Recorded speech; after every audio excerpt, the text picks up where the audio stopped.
What's going on, y'all, and welcome back. Today we're going to be going over how the digital storefronts of the PlayStations 3, 4, and 5 are connected. Sort of.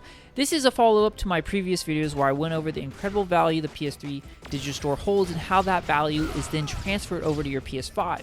If you like topics like this, be sure to hit the thumbs up button and subscribe as there will be more to come in the future. And be sure to stick around to the end where we discuss why the PS3 is such an amazingly versatile system. So let's go ahead and get into it. So in the previous videos, I went over the PS1 classic games where there are over 200 available to download on the PS3 store for a price of either $5.99 or $9.99. As you can see here, I have loaded up my PS3 with a great many of these already.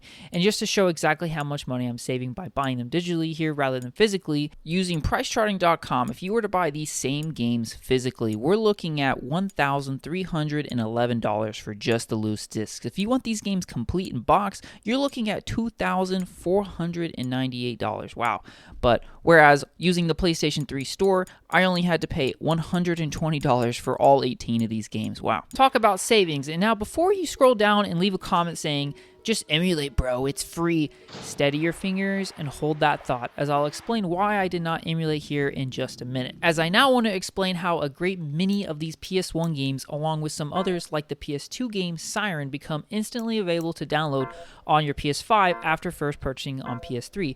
You see, for some reason, Sony does not want to make it publicly known, not by their own doing at least, which is why I'm here, that these games are indeed cross-buy. Why they don't want to? Well, probably because of money, because they want you to be a recurring subscriber to their PlayStation Plus membership, specifically with their most expensive one being the premium tier, which gives you access to many PS1 and PS2 games through their fancy emulators on PS5, but at the cost of $160 yearly, which is quite a bit, but I will say I see value in the membership as time has gone on, as the amount of classic titles offered has grown substantially compared to when they first launched the premium tier back in June of 2022.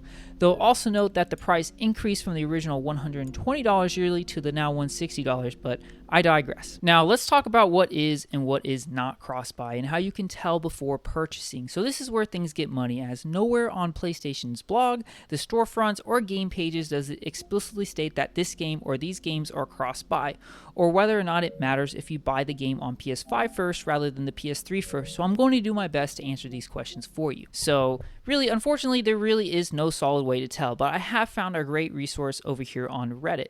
A user by the name of Superb Article made a post on PlayStation Plus with a list of cross-buy games. I'll drop the link in the description here.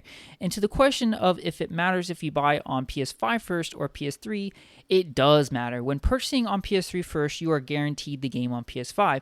Please refer to the Reddit list, but vice versa if it does not work. Strangely, I thought it did at work at first as I tested this myself. I bought Oddworld Abe's Odyssey over on PS5 as it was on sale for $250. Upon finding the game on PS3, it gave me the option to choose version where I could pay again or download free. But after choosing the download free option, I was given the error message, "This cannot be done at this time," which completely baffled me. And then the choose option version disappeared. So yeah, it's all wonky and doesn't really make sense. And please refer to the screenshots that I took here before I hit the button that then told me I couldn't buy it or download it. Believe me, baffled. And so to end everything off here and why I'm not emulating these games, I mean, it's really because the PS3 is still very relevant, at least at this time of recording. That's because there's so many fantastic games that are basically locked to the system. I know that you can stream PS3 games if you pay for the premium tier PlayStation Plus subscription, but depending on your internet situation, that may not work for you. It doesn't for me.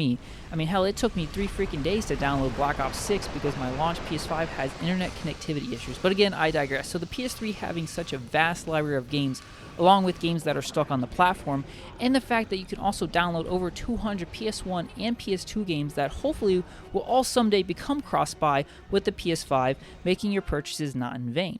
Not to mention the prices of them are generally lower on PS3 as well.